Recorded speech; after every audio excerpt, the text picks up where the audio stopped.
Bueno, decirles que les he grabado un video donde les estoy compartiendo el momento exacto en el que descubrí que no tenía la capacidad de soñar, que no tenía la capacidad de tener proyectos propios. Sin más, comencemos con el video. ¿Cuál fue ese momento exacto en el que yo identifiqué que no sabía soñar? En el que me di cuenta que no era capaz de tener sueños ni aspiraciones, nada, que iba como por la vida así, sin rumbo, porque me encontré en esa disyuntiva de que no tenía sueños propios y que no sabía por qué. Así que si te quedas conmigo hasta el final, quizás esto te vaya a ayudar a comprender por qué nos ocurre esto, por qué tenemos este tipo de experiencias y cómo a través de la mía propia quizás la puedas proyectar en ti y darte cuenta qué es lo que está pasando en tu vida. No sé si alguna vez te ha pasado que te encuentras en un punto del camino donde tu vida va bien, o sea, un trabajo, un techo, te aseguras una comida, tienes quizás un círculo de amigos y la vida parece que teóricamente marcha bien, pero por algún motivo tú sientes un vacío, sientes como que estás en piloto automático, y yo creo que esa es una de las red flags que uno tiene que, o banderas rojas, que uno tiene que identificar y hacer algo frente a esa bandera. Mira, a la fecha que estoy grabando este video tengo 32 años y no hace mucho yo sentía que no era suficiente, que no era valiosa, pero yo no te quiero hablar de ese tema cliché de cómo ahora se está abordando en las redes sociales, no, yo te quiero mostrar cómo era que yo lo experimentaba y cómo era que eso se veía reflejado en mi vida y en mi día a día, en mi cotidianidad. Por ejemplo, era que en mis relaciones de pareja sucedía algo muy increíble. Quizás con la primera o segunda relación no lo vi muy marcado, pero ya cuando llegó mi tercera relación de pareja, yo tendría por ahí unos 21, 22 años por ahí, y yo me acuerdo que esta persona también era muy joven, pero era más grande que yo. Yo tenía como 21, él tenía como 27. Entonces, él ya estaba terminando su carrera universitaria o ya la había terminado, algo como por el estilo, y él ya estaba haciendo un proyecto de vida, pues para él, con su familia y con todo el cuento, ¿no? ¿Qué pasó? Que yo de un momento a otro me vi sumergida dentro de su proyecto, dentro de su sueño, trabajando para su familia, trabajando para él. Oye, que no está mal, o sea, no estaba mal, pero entonces no era mi sueño.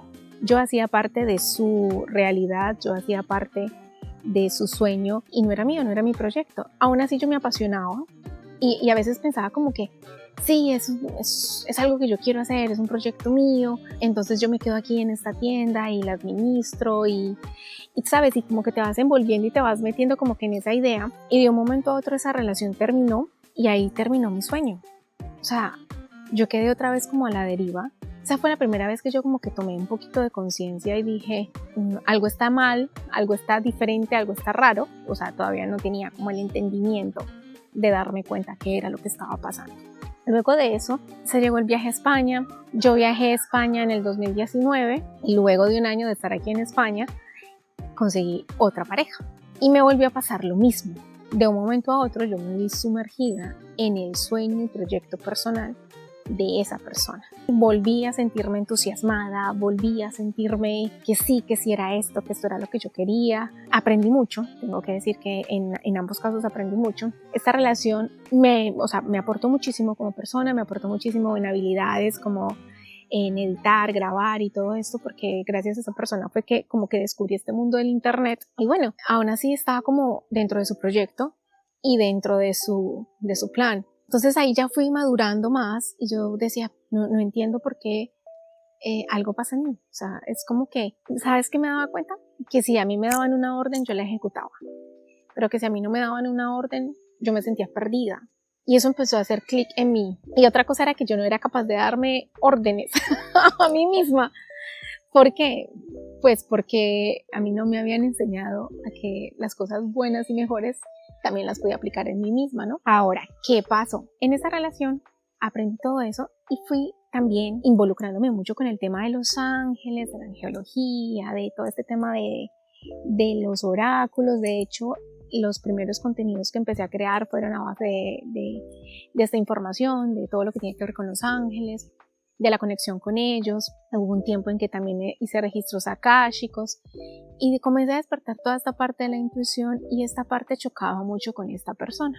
desde ahí hubo como un momento de distanciamiento. Sucede que en una ocasión ya yo dije, no, yo me voy a meter por el tema de la intuición y me voy a ir para adelante con este proyecto. Fue una decisión que cambió mucho cómo se fue direccionando mi vida en ese momento, porque esta persona no estaba de acuerdo con este tema, o sea, quería que yo trabajara en toda la parte de lo que es la edición, el internet y todo, pero obviamente bajo sus condiciones, y lo que me dijo fue, que fue cuando pues hice como el clic, lo que me dijo fue, ¿a ti quién te va a pagar por eso? Esas palabras en su momento no me desmotivaron, tengo que ser muy honesta, a mí eso no me desmotivó, pero sí me dio a entender que yo estaba con la persona equivocada.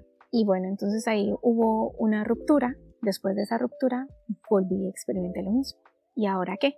Aunque ya ahí tengo que decir pues que ya había una madurez, ya había un crecimiento espiritual, emocional, ya había hecho numerología, ya había hecho una geología, había hecho registros akáshicos también. Entonces ya emocionalmente yo ya me había trabajado, había comenzado con el tema emocional y fue triste, fue decepcionante también, y ahí fue donde realmente me di cuenta que dije, no tengo ningún sueño propio, porque otra vez me vi a la deriva, completamente a la deriva. Dije, no tengo ningún sueño propio. Comencé nuevamente a estudiar, ya me metí con el tema de la certificación del coaching. Paralelo a eso comenzaron a suceder otras cosas en mi vida, pero no nos vamos a meter ahí. El caso fue que ya unos años después, esto fue hace como en marzo del 2025, sí señores. Resulta que estaba haciendo un trabajo de introspección. He venido los últimos 3 años en mucha introspección, en comprender de qué estoy hecha, de qué creencias, de qué sueños, de qué limitaciones, de qué aspiraciones estoy hecha. Entonces he venido en un proceso de mucha autoobservación. Siempre lo voy a recordar y siempre lo voy a dar gracias a Tino Fernández, y yo confío en la vida que un día me voy a preparar con él. Estaba en un evento online de Tino Fernández, y en uno de esos ejercicios de introspección estábamos buscando una creencia de identidad. Las creencias de identidad son esas que se adhieren a ti, que tú crees que crees ciertas, que nunca cuestionas, que crees obvias, que crees que eso hace parte de tu vida y pues que eso moldea tu personalidad. Que a menos de que hagas un ejercicio de muchísima conciencia lo vas a poder ver, porque si no, no la ves. Entonces en ese ejercicio de tanta inmersión, yo me di cuenta que las campanas. Bueno, después de haber pasado la interrupción de las campanas, voy a volver a retomar porque no sé exactamente dónde iba. Pausé el vídeo y dije, vamos a esperar. Resulta que en un evento de Tino Fernández, ahí iba yo, descubrí que tenía una creencia de identidad muy arraigada, que fue la que me hizo ver mi incapacidad de soñar. La creencia de identidad que yo tenía en ese momento era que yo no servía para nada. Esto lo he comentado en varios videos de mi perfil de Instagram, por si no me sigues por ahí, para que también veas ese tipo de contenido. ¿Cómo surge esta creencia? Mira, yo tenía una creencia de identidad que era que yo no servía para nada. Y también, ligado a esa creencia, había otra en la que yo interpreté que yo no merecía logros ni reconocimiento. Y una cosa pues tiene que ver con la otra, ¿no? La creencia de identidad se formó gracias a un adulto que era mi adulto responsable en ese momento, cuando yo tenía 6 o 7 añitos, que pues ahora que soy adulta como la entiendo y la comprendo y sé desde dónde venía todo ese resentimiento y todo ese dolor hacia mí. Pero obviamente cuando eres niña no entiendes nada y simplemente recibes.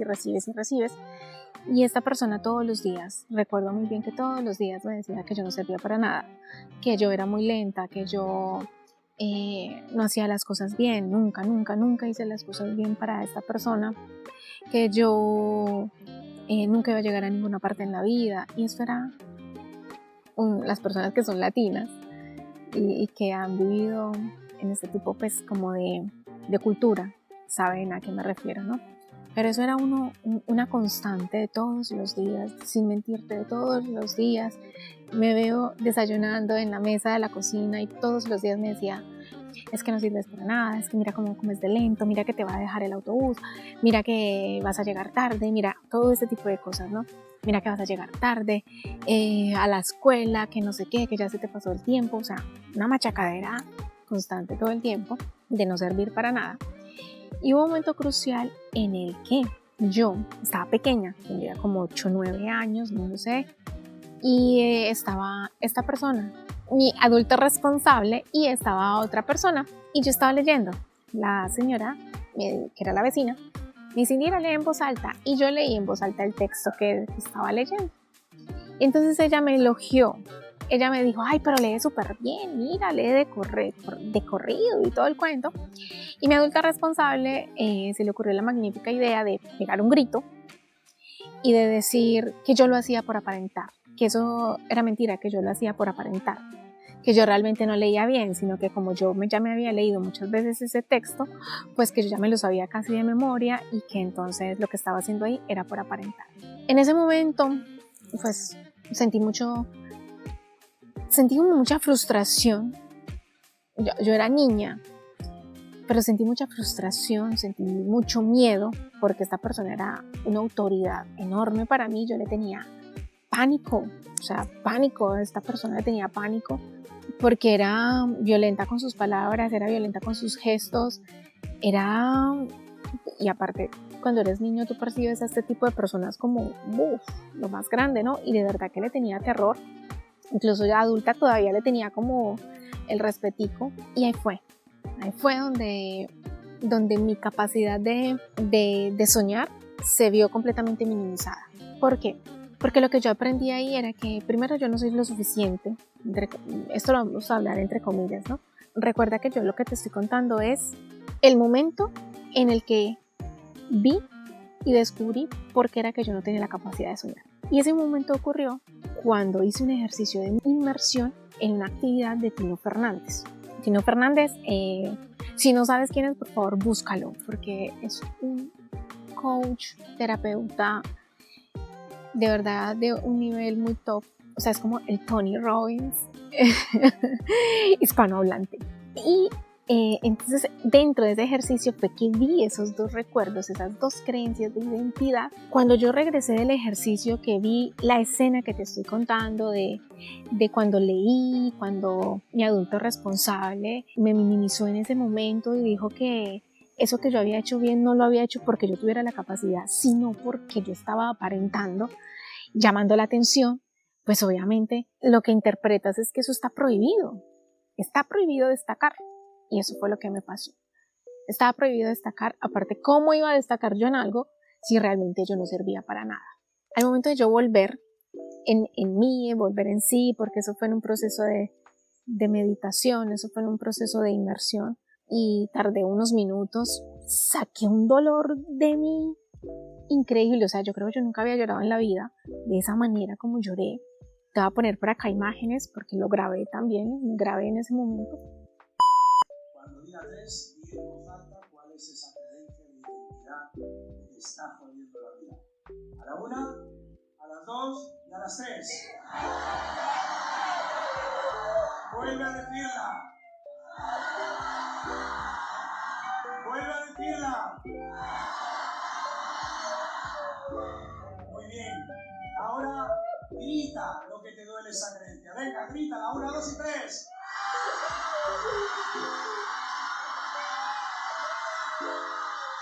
Eso es, suéltala. Suelta el dolor.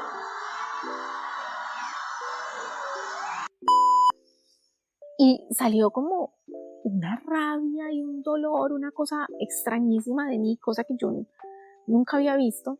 Y dije, wow, de verdad. Sentí una liberación, pero sentí mucha rabia, mucho dolor. Dentro de todo eso maldije a esa persona, la insulté, le dije de todo, le decía que no tenía el derecho de haberme cortado las alas, de haberme limitado tanto.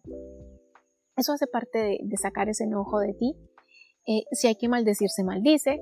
Si hay que cantarle la tabla, hay que cantarle la tabla, pero eso tiene que salir de ti, aunque yo crea hoy y entienda y comprenda desde dónde vino toda esa proyección de esa persona hacia mí, no quita que yo no tenga la herida, o que eso a mí no me haya dolido, no me haya limitado, y tengo todo el derecho de haber sentido rabia y enojo, pues porque yo nadaba mucho contracorriente.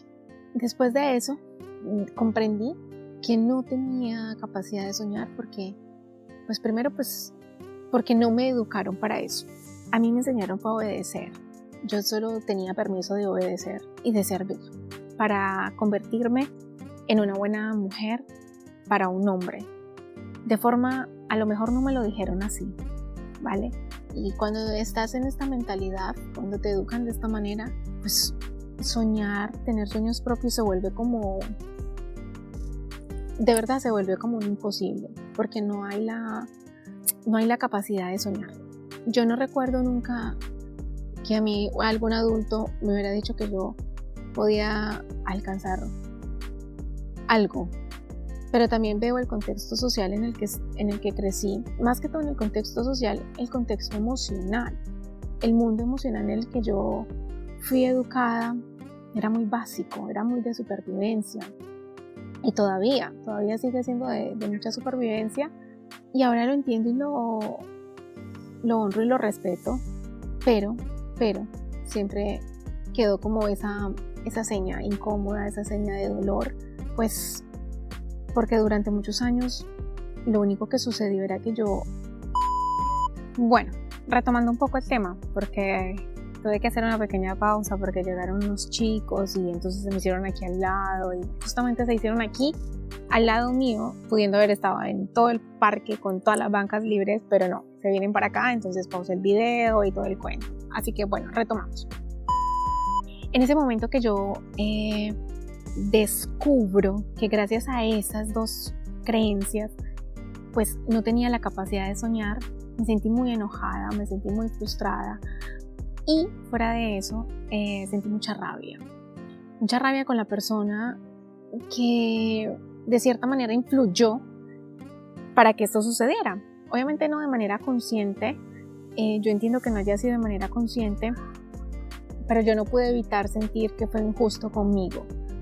Y entonces me di el momento de llorar, me di el momento de patalear, me di el momento de maldecir, de mandar a la mierda a todo el mundo, a la vida, al universo. Me di como ese momento de víctima y dije, bueno, pues nada, ya me tengo que hacer responsable, porque de eso se trata, de uno hacerse responsable de sus heridas y comenzar a cambiar esa historia en mí. Fácil no es, obviamente no es fácil, pero tener esa información me ayudó para varias cosas. Una muy importante es que gracias a darme cuenta de esas dos creencias de identidad que tenía, pude ver lo que también en paralelo sucedió con eso. Espera que hay mucho ruido. O cómo yo había interpretado en mi vida, cómo había yo llenado esos dos vacíos que tenía, ¿no?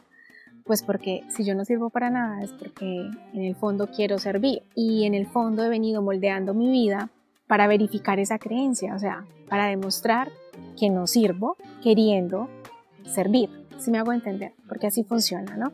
Cuando tú tienes una creencia de identidad, lo que sucede con esta creencia es que tú una y otra vez haces la reafirmación de esa creencia. Una y otra vez, por eso somos seres cíclicos, por eso volvemos y repetimos las historias. ¿Por qué? Porque hay una creencia que estamos validando, sea buena o no sea tan buena o no tenga resultados tan positivos para nosotros. Entonces eso pasaba, ¿no? Yo tenía que verificar una y otra vez que no servía para nada. ¿Cómo lo verifico? Muy fácil, a través de los fracasos y a través de los intentos fallidos.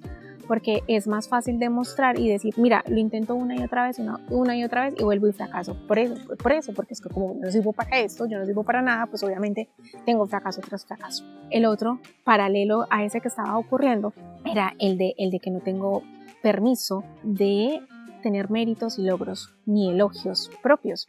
Pues, ¿por qué? Pues porque una persona de mayor autoridad en ese momento, cuando yo estaba más chiquita, pues él le dio por decirme, no, tú no tienes derecho a esto porque lo que haces es llamar la atención. Haciendo el análisis de mi sistema familiar, lo que fue pasando de generación en generación era varias cosas. Pasaba una contradicción brutal. Mira, que nosotras las mujeres primero teníamos que aprender a ser muy trabajadoras para no depender económicamente de un hombre. Pero aquí es donde entra la contradicción. Y era Joder, ¿qué pasa con estas campanas, Dios mío? La gran contradicción era que yo tenía de que las mujeres teníamos que aprender a ser completamente independientes en cuanto al trabajo, o sea, trabajar duro y muy duro para no depender de un hombre. Aún así, tendríamos que ser capaces de servirle al hombre, obedecer todo lo que tiene que ver con la casa. O sea, de forma inconsciente o consciente, nos inculcaron a las mujeres de mi clan que teníamos que ser trabajadoras y sumisas al mismo tiempo. Trabajadoras para sostenernos nosotras, sostener los hijos y sostener al marido emocionalmente, ¿no? Y tenerle todo al marido como una tacita de té. Esa fue la información de manera inconsciente que fue transmitiéndose en el clan. Porque tú tenías que ser, como mujer, tener la capacidad de trabajar, de producir, tenías que tener la capacidad de maternar y también tenías que tener la obligación, esto ya no era una capacidad, ya tenías que tener la obligación de tener la ropa planchada, casa limpia, comida lista para el marido. Si tú estabas haciendo algo, tenías que dejar de hacerlo para atender a tu marido. Entonces, ese fue el sistema, pues, mi primer sistema operativo. Y entonces, dime tú ahí, con ese sistema operativo, dime tú, por favor, ¿dónde hay un espacio para un sueño propio? Ni siquiera tienes la capacidad de expandirte y contemplar siquiera la posibilidad de que tú puedas tener un sueño propio. No hay cabida, no hay posibilidad, no hay espacio para eso. Ya hay suficiente en mi información, en mi sistema operativo primario. Eso era suficiente. Es que ¿qué más que eso quieres? ¿Cuánto de mí tengo que dar para ser autosuficiente, independiente, trabajadora al límite, buena mujer, tener todo el trabajo doméstico hecho porque todo es mío? No había esa idea de que el hombre pudiera cooperar, porque no. Entonces, no tienes ni siquiera la capacidad de contemplar que puedes soñar, que puedes tener una aspiración. No la tienes. En ese sistema operativo de mis creencias, pues tampoco lo había. Y cuando yo lo descubrí, me enojé mucho. Recuerdo que me enojé muchísimo con la vida, con mi clan. Dije, ¿por qué me tocó este clan? ¿Por qué no fueron capaces de pasarme otra información? ¿Por qué? ¿No? O sea, sentí mucho enojo, mucha rabia. Y bueno, así fue como yo descubrí que no tenía la capacidad de soñar, pues porque en mi sistema familiar no pasaba así. O al menos esa parte que me compartieron y que me tocó vivir, pues no era así.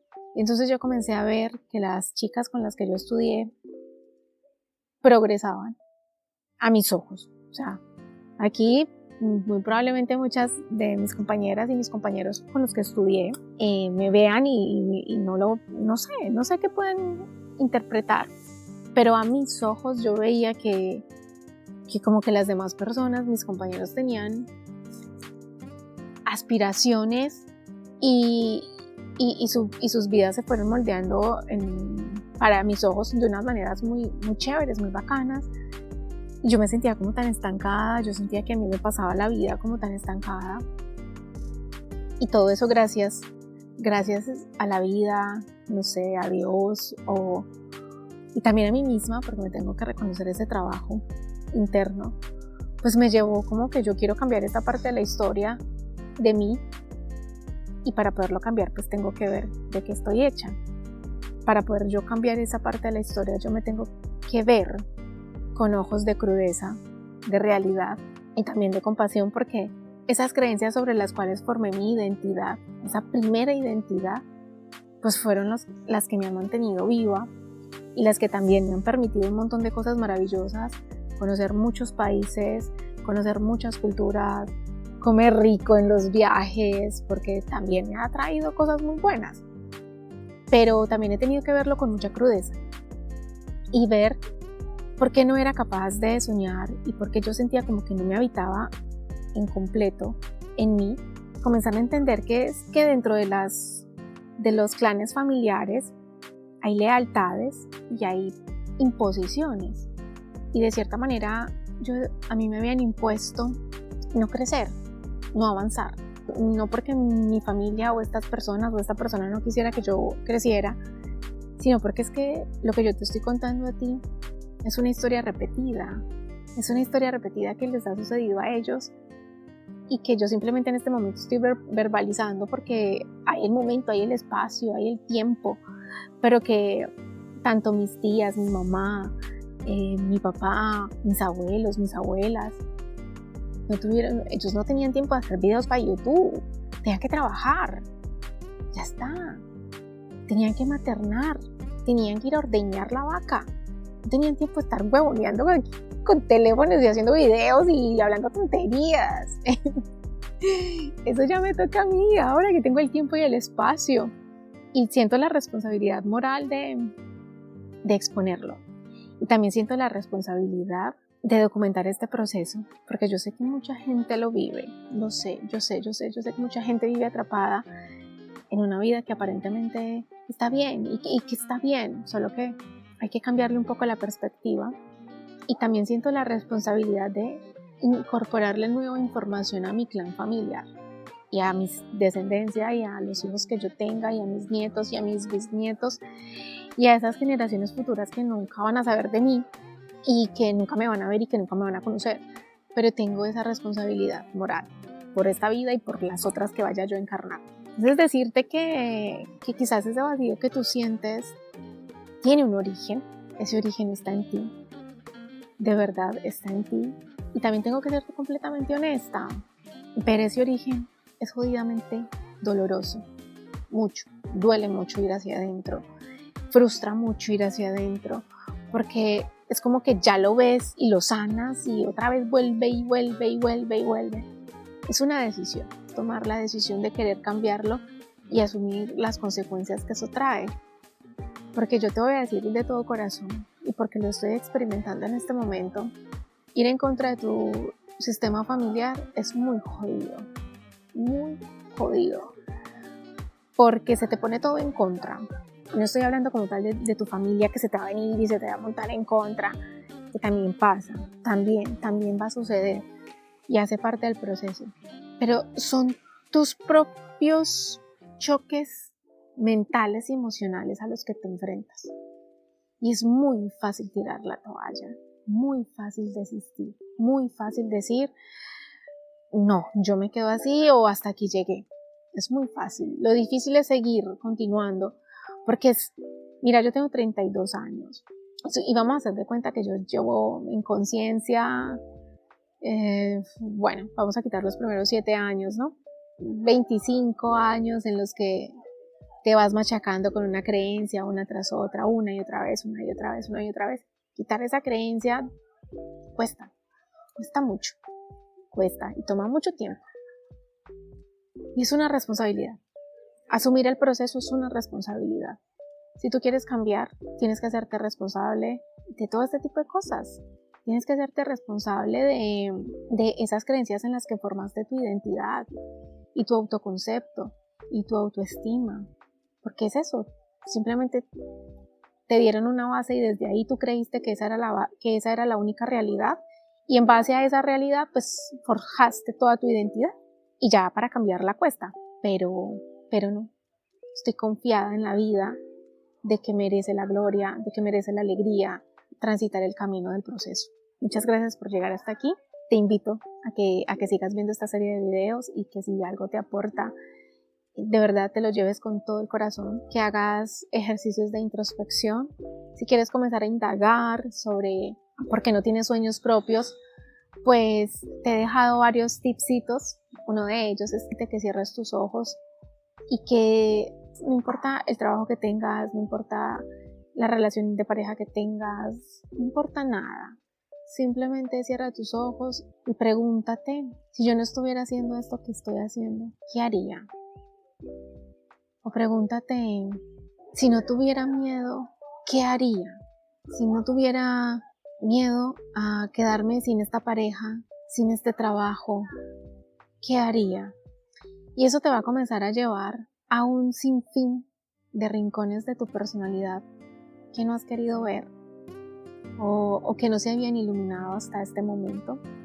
No te juzgues, no te critiques, tampoco te apagues en ese momento cuando lleguen las respuestas. Simplemente deja que salgan y que fluyan. Y eso te va a dar mucha información, muchísima. Gracias por llegar hasta aquí. Un abrazo enorme, enorme, enorme y nos vemos en otro video. Adiós, familia.